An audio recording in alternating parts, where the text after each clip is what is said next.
ओम शांति। आज बाबांकर 26 अगस्ट 2026 प्रातः मुरली। बाबा कहउछंती मीठे बच्चे तुम्हें ग्यारंटी देउछ जे आमे निजर जोग बल द्वारा एही भारत को स्वर्ग करिबु। सेठारे एक धर्म एक राज्य हेब।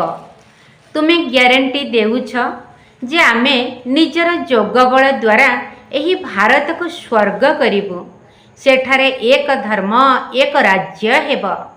प्रश्न अछि मायार क्यों विघ्नरु सुरक्षित रहिला बाला बहुत भल चमत्कार करि परिबे। मायार क्यों विघ्नरु सुरक्षित रहिला बाला बहुत भल चमत्कार करि परिबे। उत्तर मायार सबुठारु बड़ विघ्न हेउछि देह अभिमान रे आनी परस्परर नाम रूपरे आकर्षित कराइबा। जेउ संतान माने एही विघ्नरु सुरक्षित रुहंती मायार धोकारु बंची जाआंती सेमाने बहुत चमत्कार करी देखाई थांती। सेमानक बुद्धि रे सेबार नुआ नुआ विचार चली थाए। सेबारे उन्नति सेते बेले हेब जेते बेले तुमे देही अभिमानी हेब। ओम शांति। बाबा आसीछंती आत्मिक संतान मानकु श्रीमत देबा पई। एक कथा तो पिला माने जानी छंती जे अल्प समय भितरे ड्रामार पूर्व निर्धारित योजना अनुसार समस्त कार्य हेब। आमे रावणपुरी को विष्णुपुरी करूछु। एबे बाबा गुप्त तो पाठ पढ़ा मध्य गुप्त अटे। सेंटर्स तो बहुत रही। छोट बड़ गाँव रे सेंटर्स रही एवं पिला माने मध्य बहुत अच्छंती। आहुरी मध्य दिन को दिन बढ़ी चलिबे। पुस्तक आदि रे मध्य लेखुछंती जे आमे एही भारत भूमि को स्वर्ग करी छाड़िबु। तुमको एही भारत भूमि बहुत प्रिय काहेकि ना तुमे जानिछ एही भारत ही स्वर्ग थिला। एहाको 5000 वर्ष हेलाणी। भारत बहुत गौरवमंडित थिला।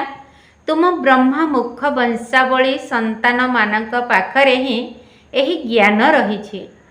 एही भारत को श्रीमत आधार रे स्वर्ग करिबाकु हेब। समस्त को रास्ता बताइबाकु हेब एवं आउ कौनसी द्वंद्वात्मक कथा एठारे नाही। परस्पर मध्य रे विचार विमर्श करिबा उचित जे एही चित्र द्वारा एपरि कौन प्रचार करिबु जहा द्वारा खबर कागज रे मध्य एही चित्र बाहरिब। परस्पर मध्य रे एहा उपरे सेमिनार करिबा आवश्यक। जेपरि दुनिया रे सरकारी कार्य पई लोक माने परस्पर सहित मिसी विचार विमर्श करिथांती जे आमे भारत को किपरि सुधारिबु। एही जेउ एते मतभेद होई जाईछि ताकू परस्पर सहित मिली मिसी किपरि ठीक करिबा एवं भारत रे सुख शांति किपरि स्थापन हेब से विषय रे चिंता करिबा। एही परि तुमे मध्य आत्मिक पांडव गवर्नमेंट अट। एहा बड़ ईश्वरीय सरकार अटे। पतित पावन बाबा ही पतित संतान मानकु पावन कराई पावन दुनियार मालिक कराउछंती। एही रहस्य तुमे पिला माने जानिछ। मुख्य हेउछि भारतर आदि सनातन देवी देवता धर्म। एहा हेउछि रुद्र ज्ञान यज्ञ। रुद्र कुहा जाई थाए शिव बाबांकु। एबे तुमको बाबा आसी सजाग कराउछंती। तुमको पुणी अन्य मानकु जागृत करिबाकु हेब। ड्रामार योजना अनुसार तुमे अन्य को सजाग करूछ।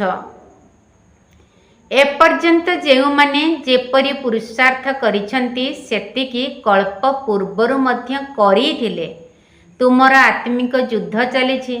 केबे मायार शक्ति बेसी होई जाउछि केबे ईश्वरंकर। केबे केबे तो सेवा मध्य तीव्र गति रे चलुछि। केबे कौनसी संतान ठारे मायार विघ्न पड़ी जाउछि। माया संपूर्ण बेहोश करी देउछि। युद्ध भूमि तो अटे ना। माया रामक संतान मानकु बेहोश करी देउछि। लव कुशंक कहानी मध्य रही ना। रामंकर दुईटी संतान देखाइछंती। एठारे तो बाबांकर अनेक संतान अछंती। ବର୍ତ୍ତମାନ ସବୁ ମନୁଷ୍ୟ କୁମ୍ଭକର୍ଣ୍ଣ ନିଦ୍ରାରେ ଶୋଇ ରହିଛନ୍ତି। ସେମାନେ ଏକଥା ମଧ୍ୟ ଜାଣିନାହାନ୍ତି ଯେ ପରମ ପିତା ପରମାତ୍ମା ଆସିଛନ୍ତି ପିଲାମାନଙ୍କୁ ସମ୍ପତ୍ତି ଦେବା ପାଇଁ। ବାବା ଭାରତରେ ହିଁ ଆସନ୍ତି, ଏହି କଥା ସମ୍ପୂର୍ଣ୍ଣ ଭାବେ ଭୁଲି ଯାଇଛନ୍ତି। ଭାରତବାସୀ ହିଁ ସ୍ୱର୍ଗର ମାଲିକ ଥିଲେ, ଏଥିରେ କୌଣସି ସନ୍ଦେହ ନାହିଁ।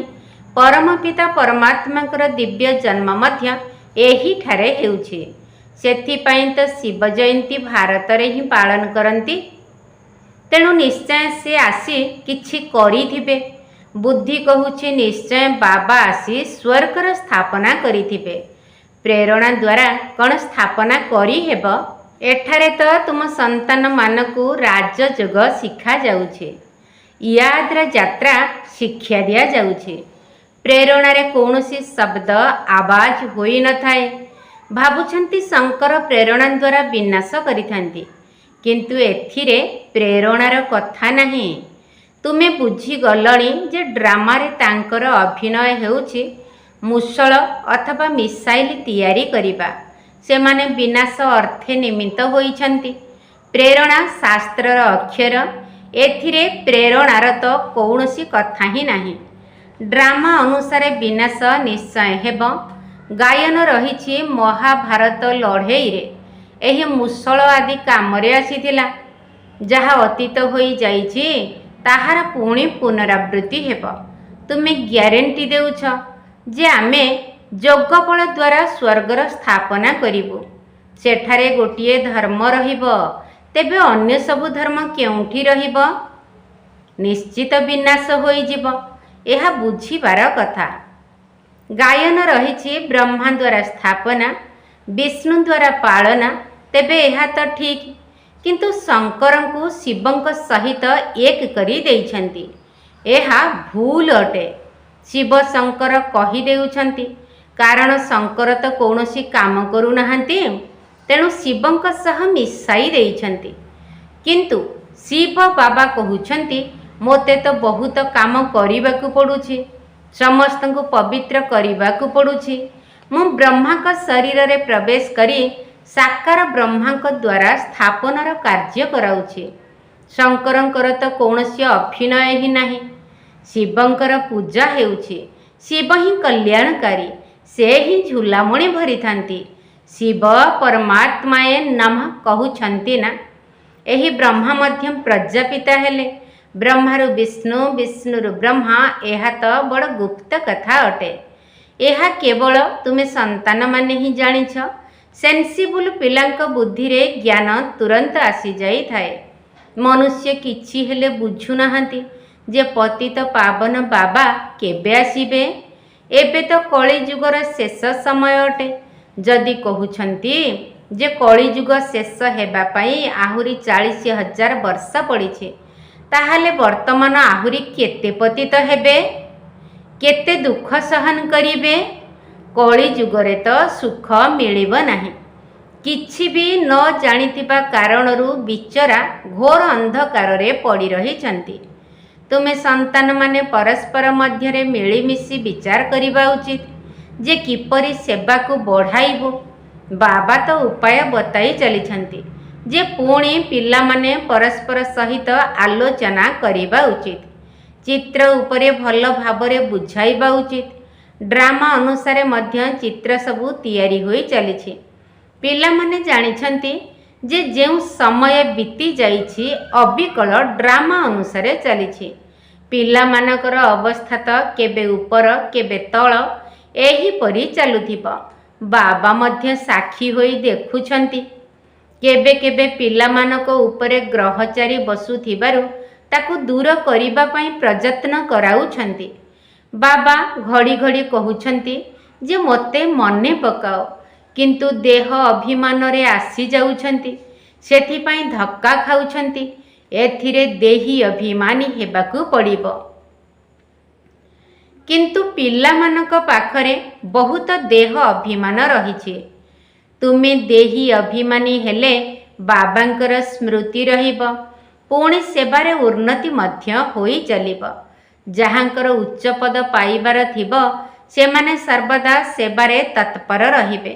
ଭାଗ୍ୟରେ ନଥିଲେ ପୁରୁଷାର୍ଥ ମଧ୍ୟ କରିବେ ନାହିଁ। ନିଜେ କହୁଛନ୍ତି ଯେ ବାବା ଆମର ଧାରଣା ହେଉନାହିଁ, ବୁଦ୍ଧିରେ ଜ୍ଞାନ ରହୁନାହିଁ।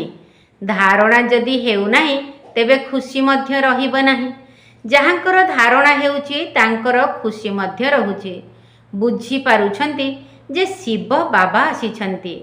ବାବା କହୁଛନ୍ତି ପିଲାମାନେ ତୁମେ ଭଲ ଭାବରେ ବୁଝି ପୁଣି ଅନ୍ୟମାନଙ୍କୁ ବୁଝାଅ। କେହି କେହି ତ ସେବାରେ ମଜି ଯାଉଛନ୍ତି, ପୁରୁଷାର୍ଥ କରି ଚାଲୁଛନ୍ତି। ତୁମେ ଜାଣିଛ ଯେ ଯେଉଁ ସେକେଣ୍ଡ ବିତି ଯାଉଛି ତାହା ଡ୍ରାମାରେ ନିର୍ଦ୍ଧାର୍ଯ୍ୟ ରହିଛି, ପୁଣି ଏହାର ପୁନରାବୃତ୍ତି ହେବ। ପିଲାମାନଙ୍କୁ ହିଁ ବୁଝାଇ ଦିଆଯାଇଛି ଯେ ବାହାରେ ଭାଷଣ କରିବା ସମୟରେ ବିଭିନ୍ନ ପ୍ରକାରର ମନୁଷ୍ୟ ଆସିଥାନ୍ତି। ତୁମେ ସନ୍ତାନମାନେ ଜାଣିଛ ଯେ ସମସ୍ତେ ବେଦ, ଶାସ୍ତ୍ର, ଗୀତା ଆଦି ଉପରେ ଭାଷଣ କରୁଛନ୍ତି। ତାଙ୍କୁ ଜଣା ନାହିଁ ଯେ ଏଠାରେ ଈଶ୍ୱର ନିଜର ଓ ଏହି ରଚନାର ଆଦି ମଧ୍ୟ ଅନ୍ତର ରହସ୍ୟ ବୁଝାଉଛନ୍ତି। ଚିତ୍ରରେ କେତେ ଭଲ ଭାବରେ ଦେଖାଯାଇଛି ଯେ ପରମାତ୍ମା କିଏ। ଏହି କଥା ପ୍ରୋଜେକ୍ଟର ଆଦିରେ ତ ବୁଝାଯାଇ ପାରିବ ନାହିଁ। ପ୍ରଦର୍ଶନୀରେ ଚିତ୍ର ମଧ୍ୟ ସମ୍ମୁଖରେ ରହିଛି ଏବଂ ତୁମେ ବୁଝାଇ ସାରି ପଚାରି ପାରିବ, ଏବେ କୁହ ଯେ ଗୀତାର ଭଗବାନ କିଏ? ଜ୍ଞାନର ସାଗର କିଏ?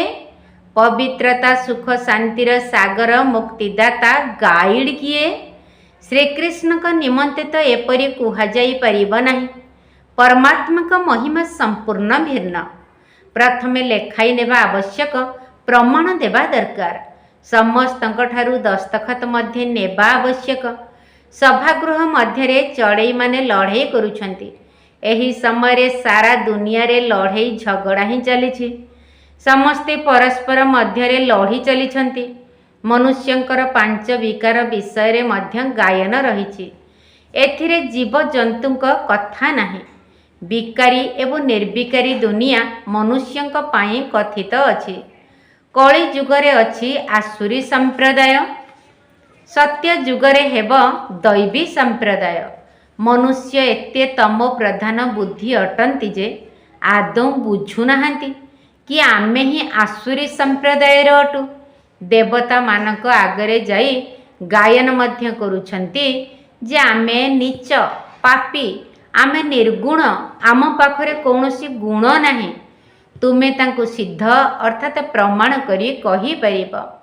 ସିଡ଼ି ଚିତ୍ରରେ ବହୁତ ସ୍ପଷ୍ଟ ଭାବେ ରହିଛି। ଦେଖାଯାଇଛି କିପରି ଆରୋହଣ ଏବଂ ଅବତରଣ କଳା ହେଉଛି। ଭାରତବାସୀମାନଙ୍କ ନିମନ୍ତେ ମୁଖ୍ୟ ହେଉଛି ସିଡ଼ି ଚିତ୍ର। ଏହା ସବୁଠାରୁ ଭଲ ଜିନିଷ। ଏହି ଚିତ୍ର ମାଧ୍ୟମରେ ବହୁତ ଭଲ ଭାବରେ ବୁଝାଇ ପାରିବ। 84 ଜନ୍ମ ସମ୍ପୂର୍ଣ୍ଣ ହେଲା ପରେ ପୁଣି ପ୍ରଥମ ନମ୍ବରରେ ଜନ୍ମ ନେବାକୁ ପଡ଼ିବ। ପୁନର୍ବାର ଅବତରଣ କଳାରୁ ଆରୋହଣ କଳାକୁ ଯିବାକୁ ହେବ। ପ୍ରତ୍ୟେକଙ୍କର ବିଚାର ଚାଲିବା ଉଚିତ ଯେ ସମସ୍ତଙ୍କୁ କିପରି ରାସ୍ତା ବତାଇବୁ। ବିଚାର ନ ଚାଲିଲେ ସେବା କିପରି କରିବ? ଚିତ୍ର ଉପରେ ବୁଝାଇବା ବହୁତ ସହଜ ହୋଇଥାଏ। ସତ୍ୟଯୁଗ ପରେ ସିଡ଼ି ଓହ୍ଲାଇବାକୁ ହିଁ ପଡ଼ିବ। ପିଲାମାନେ ଜାଣିଛନ୍ତି ଯେ ଏବେ ଆମର ବଦଳି ହେଉଛି, କିନ୍ତୁ ସିଧା ସତ୍ୟଯୁଗକୁ ଯିବୁ ନାହିଁ। ପ୍ରଥମେ ଶାନ୍ତିଧାମ ଯିବାକୁ ହେବ। ତୁମେ ଜାଣିଛ ଆମେ ଅଭିନେତା ଅଟୁ, ବାକି ତୁମ ଭିତରେ ମଧ୍ୟ କ୍ରମାନ୍ୱୟରେ ଅଛନ୍ତି ଯିଏ ନିଜକୁ ଏହି ଡ୍ରାମାର ଅଭିନୟକାରୀ ବୋଲି ଭାବୁଛନ୍ତି। ଦୁନିଆରେ ଏପରି କେହି କହିପାରିବେ ନାହିଁ ଯେ ଆମେ ଅଭିନୟ କରୁଛୁ। ଆମେ ଲେଖୁଛୁ ମଧ୍ୟ। ପ୍ରତ୍ୟେକ ମନୁଷ୍ୟ ମାତ୍ର ଏହି ଅବିନାଶୀ ଡ୍ରାମାର ଅଭିନେତା ହୋଇ ବି ଏହି ଡ୍ରାମାର ମୁଖ୍ୟ ଆକ୍ଟର୍ସ, ଡାଇରେକ୍ଟର ଏବଂ ଡ୍ରାମାର ଆଦି ମଧ୍ୟ ଅନ୍ତର ରହସ୍ୟକୁ ଜାଣିନାହାନ୍ତି। ତେଣୁ ସେମାନେ ଅଜ୍ଞାନୀ ଅଟନ୍ତି। ଏହା ଲେଖିବାରେ କୌଣସି ଦ୍ୱିଧା ନାହିଁ। ଗୋଟିଏ କାନରେ ଶୁଣି ଅନ୍ୟପଟେ ବାହାର କରିଦେବା ଉଚିତ ନୁହେଁ। ସେବା, ସେବା ଏବଂ ସେବା। ବାବା ଜାଣିଛନ୍ତି ଯେ ପିଲାମାନଙ୍କ ଉପରେ କେବେ କେବେ ଗ୍ରହଚାରୀ ମଧ୍ୟ ବସୁଛି। ଗ୍ରହଚାରୀ ବସିଲେ କେତେ କ୍ଷତି ହୋଇଥାଏ ତାହା ବାବା ଜାଣିଛନ୍ତି। ସାହୁକାରମାନେ ଗରିବ ହୋଇଯାଇଥାନ୍ତି। କାରଣ ତ ରହିଥାଏ ନା। ଅନେକଙ୍କୁ ବାବା ବୁଝାଉଛନ୍ତି ମଧ୍ୟ, ପିଲାମାନେ ନାମ ରୂପରେ କେବେ ଫସିଯାଅ ନାହିଁ, ନଚେତ ମାୟା ଏପରି ଯେ ନାକକୁ ଟାଣି ଗାତରେ ପକାଇଦେବ। ମାୟା ବହୁତ ଧୋକା ଦେଇଦେବ।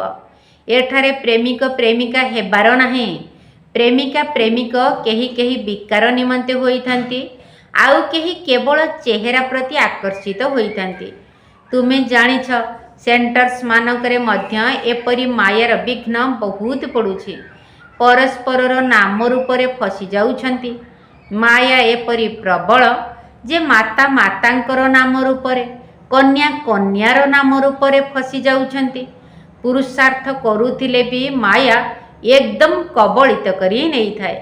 ସେଥିପାଇଁ ବାବା ସାବଧାନୀ ଦେଉଛନ୍ତି ଯେ ପିଲାମାନେ, ମାୟା ବହୁତ ଜାଲରେ ଛନ୍ଦିବାକୁ ଚେଷ୍ଟା କରିବ, କିନ୍ତୁ ତୁମେ ଛନ୍ଦି ହୁଅ ନାହିଁ। ଦେହ ଅଭିମାନରେ ଆସିବା ଅନୁଚିତ। ନିଜକୁ ଆତ୍ମା ଭାବି ବାବାଙ୍କୁ ମନେ ପକାଇବାକୁ ହେବ। ମାୟାର ଧୋକାରୁ ଦୂରେଇ ରହିବାକୁ ପଡ଼ିବ। ତୁମକୁ ବାବା ସୁନ୍ଦର ଫୁଲ କରି ଗଢ଼ିବା ପାଇଁ ଆସିଛନ୍ତି। ତୁମର କୌଣସି କଥାରେ ସନ୍ଦେହ ଆସିବା ଅନୁଚିତ। ଯଦି ମନରେ ସନ୍ଦେହ ଆସିଲା, ତେବେ ଭଲ ଭାବରେ ସେବା କରିପାରିବ ନାହିଁ। ମନ ଭିତରେ ଘାଣ୍ଟି ହେଉଥିବ। ମନରେ ସାହସ ରଖିବା ଉଚିତ। ସମୟ ବହୁତ କମ୍ ରହିଛି। ବାବାଙ୍କ ମୁରଲି ଶୁଣିଲେ ମନରେ ଉତ୍ସାହ ଆସିବ। ପୁତ୍ର ଆତ୍ମପ୍ରକାଶ ସଠିକ୍ ଭାବରେ ଚିତ୍ର ଉପରେ ଧ୍ୟାନ ଦେଉଛି। ବମ୍ବେବାସୀଙ୍କ ବୁଦ୍ଧିରେ ମଧ୍ୟ ଆସିବା ଦରକାର। ମୁଖ୍ୟ ଚିତ୍ରକୁ ପ୍ରଥମେ ତିଆରି କରିବାକୁ ହେବ, ଯାଞ୍ଚ କରିବା ଆବଶ୍ୟକ। ବାବା ନିର୍ଦ୍ଦେଶ ଦେଇ ଚାଲିଛନ୍ତି ଯେ କିପରି ଚିତ୍ରରେ ଅଧିକ ଉନ୍ନତି ହେବା ଦରକାର। ଏପରି କୌଣସି ଉପାୟ ବାହାର କର ଯେପରି ସିଡ଼ିର ଚିତ୍ର ଏରୋଡ୍ରମରେ ରଖାଯାଇପାରିବ। ଏହି ଚିତ୍ର ଦେଖି ସମସ୍ତେ ଖୁସି ହେବେ। ପରିଶେଷରେ ବୁଝିପାରିବେ ଯେ ଏହାଙ୍କୁ ମତ ଦେଲାବାଲା କିଏ। ତେବେ ପିଲାମାନଙ୍କର ବହୁତ ନିଶା ଚଢ଼ିବା ଆବଶ୍ୟକ। ଆଚ୍ଛା, ମିଠା ମିଠା ଶିକିଲ ଦେ ସନ୍ତାନମାନଙ୍କ ପ୍ରତି ମାତା ପିତା ବାପ ଦାଦାଙ୍କର ମଧୁର ସ୍ନେହଭରା ସ୍ମୃତି ଏବଂ ସୁପ୍ରଭାତ। ଆତ୍ମିକ ପିତାଙ୍କର ଆତ୍ମିକ ସନ୍ତାନମାନଙ୍କୁ ନମସ୍ତେ। ଆମ ଆତ୍ମିକ ସନ୍ତାନମାନଙ୍କର ଆତ୍ମିକ ବାପ ଦାଦାଙ୍କୁ ନମସ୍ତେ ନମସ୍ତେ ନମସ୍ତେ ଏବଂ ସୁପ୍ରଭାତ। ଧାରଣା ପାଇଁ ମୁଖ୍ୟସାର। ପ୍ରଥମ ପଏଣ୍ଟ, ତୁମେ ସନ୍ତାନମାନେ ଯୁଦ୍ଧ କ୍ଷେତ୍ରରେ ଅଛ। ମାୟା ରାବଣ ସହିତ ତୁମର ଯୁଦ୍ଧ ଚାଲିଛି। ମାୟା ବହୁତ ବିଘ୍ନ ପକାଉଛି। ପିଲାମାନଙ୍କୁ ବହୁତ ସାବଧାନ ରହିବା ଉଚିତ। ତୁମେ ସନ୍ତାନମାନେ ଯୁଦ୍ଧ କ୍ଷେତ୍ରରେ ଅଛ। ମାୟା ରାବଣ ସହିତ ତୁମର ଯୁଦ୍ଧ ଚାଲିଛି।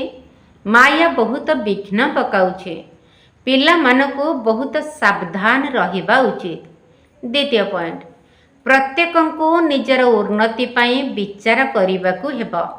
ଚିତ୍ର ଉପରେ କିପରି ବୁଝାଇବୁ, ସେବାକୁ କିପରି ବଢ଼ାଇବୁ, ଚିତ୍ରରେ ଏପରି କ'ଣ ଲେଖିବୁ ଯାହାଦ୍ୱାରା ମନୁଷ୍ୟ ସହଜରେ ବୁଝିଯିବେ। ପ୍ରତ୍ୟେକଙ୍କୁ ନିଜର ଉନ୍ନତି ପାଇଁ ବିଚାର କରିବାକୁ ହେବ। ଚିତ୍ର ଉପରେ କିପରି ବୁଝାଇବୁ, ସେବାକୁ କିପରି ବଢ଼ାଇବୁ, ଚିତ୍ରରେ ଏପରି କ'ଣ ଲେଖିବୁ ଯାହାଦ୍ୱାରା ମନୁଷ୍ୟ ସହଜରେ ବୁଝିଯିବେ।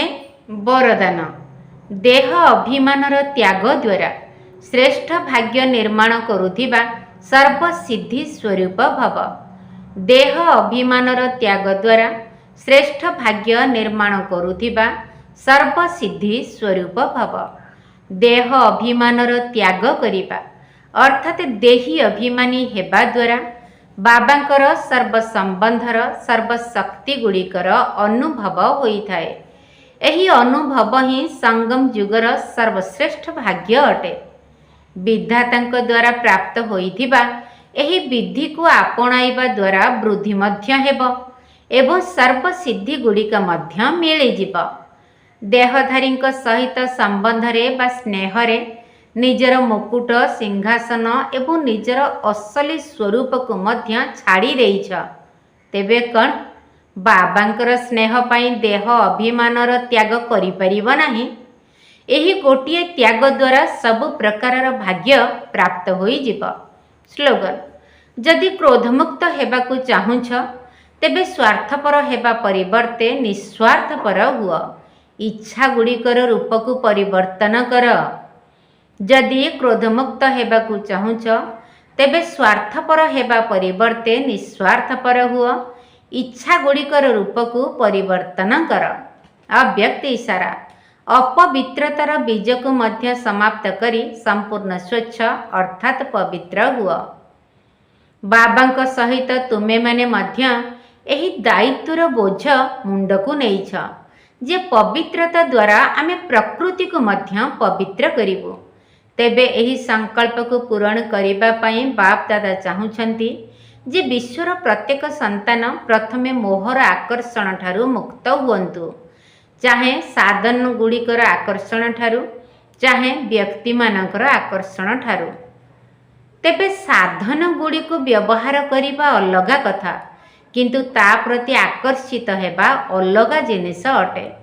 तेणु बाप दादा प्रत्येक संतान को प्रथमे एही भली आकर्षण ठारू बा मोह ठारू मुक्त करिबाकू चाहुछंती। संपूर्णता प्राप्त करिबा पई दादी प्रकाशमणि जींकर गुप्त पुरुषार्थ 19तम पुण्य स्मृति दिवस निमंते विशेष धारणा।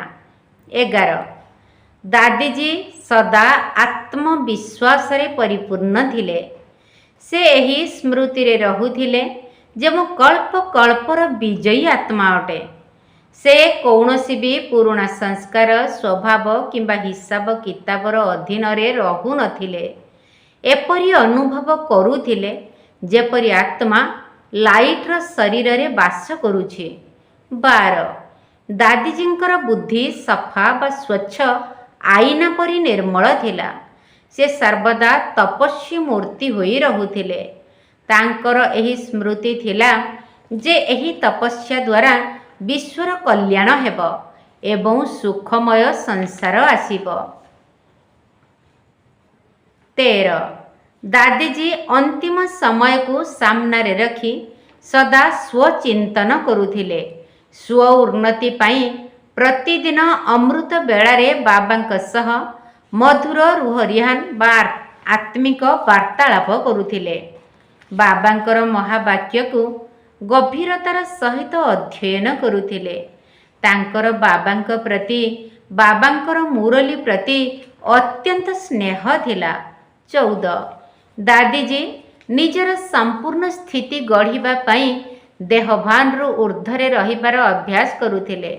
तांका बुद्धि रे सर्वदा रहुथिला जे मु विश्व कल्याण पई निमित्त मोते स्मृति को उच्च एकाग्र एकरस एवं संकल्प रु ऊर्ध्व निसंकल्प करिबाकू हेब। तेबे जाई आमे एही पुराणा दुनिया को अतिक्रम करी उड़ी करी बाबांक पाखक परम धाम रे जाई बसिबा। 15 दादीजी सर्वदा एही लगन रे रहुथिले जे मु बाबांक स्मृति रे रही समस्त को संतुष्ट करी समस्त ठारू आशीर्वाद नेबी। कौनसी भी आत्मा मो पाखरु निराश होई मोते अभिशाप न देउ एहार संपूर्ण ध्यान रखी समस्त आशीर्वादर पात्र होइथिले। 16 दादीजींकर सर्वदा एकमात्र लक्ष्य थिला मोते संपूर्ण फरिश्ता और कर्मातीत हेबार अछि। एही पुराणा शरीर छाड़ी फरिश्ता स्वरूप होई सूक्ष्म लोक निवासी हेबार अछि। एही सेवा तो दिन राति चलीथिबो, किंतु मोते सेवा सहित निज उपरे सूक्ष्म ध्यान रखी सम्मानर सहित पास हेबार अछि। 17 दादीजी सर्वदा समस्त विघ्नरु ऊर्ध्वरे निर्विघ्न अवस्थारे रहुथिले। एकांतरे बसी निजकु सूक्ष्म भावरे जांच करी निजर दोष एवं दुर्बलता को समाप्त करी आत्मा रूपी हीरार दाग को संपूर्ण करी अमूल्य हीरा सदृश होइगले। 18 निजकु संपूर्ण पवित्र लाइट हाउस प्रकाश और शक्ति रे संपन्न करिबा पई आंतरिक वैराग्य वृत्ति द्वारा समस्त कथारु उपराम बा ऊर्ध्वरे रही निजर सूक्ष्म दृष्टि और वृत्ति को संपूर्ण पवित्र करिथिले। पुराणा संस्कारर प्रकृति उपरे विजय प्राप्त करी प्रकृति जीत होई बाबांको कोଳରେ लीन होइगले। 19 ମୁଁ ବାବାଙ୍କର, ମୋତେ ବାବାଙ୍କ ସମାନ ସମ୍ପୂର୍ଣ୍ଣ ହେବାକୁ ହିଁ ପଡ଼ିବ। ସେଥିପାଇଁ ସୂକ୍ଷ୍ମ ଦେହ ଅଭିମାନକୁ, ନିଜର ସଂସ୍କାର ଗୁଡ଼ିକୁ, ମାନ ଶାନ ବା ମହିମାକୁ, ବୁଦ୍ଧି ଓ ସ୍ୱଭାବକୁ ସମ୍ପୂର୍ଣ୍ଣ ସମର୍ପଣ କରି ବାବାଙ୍କ ସମାନ ଅବ୍ୟକ୍ତ ବତନବାସୀ ହୋଇଗଲେ। ଆଚ୍ଛା, ଓମ୍ ଶାନ୍ତି। କହୁଛନ୍ତି ଶିବ ପିତା ଶୁଣ ବ୍ରହ୍ମା ସୁତ, ବାବା ସହ ସମ୍ପତ୍ତିକୁ ମନରେ ସ୍ମରୁଥ, ହୋଇଯିବ ଆମଦାନୀ, ସୁସ୍ଥ ଅମର ହୋଇବ ଆତ୍ମଭିମାନୀ, ହୋଇଯିବ ଆମଦାନୀ, ସୁସ୍ଥ ଅମର ହୋଇବ ଆତ୍ମଭିମାନୀ।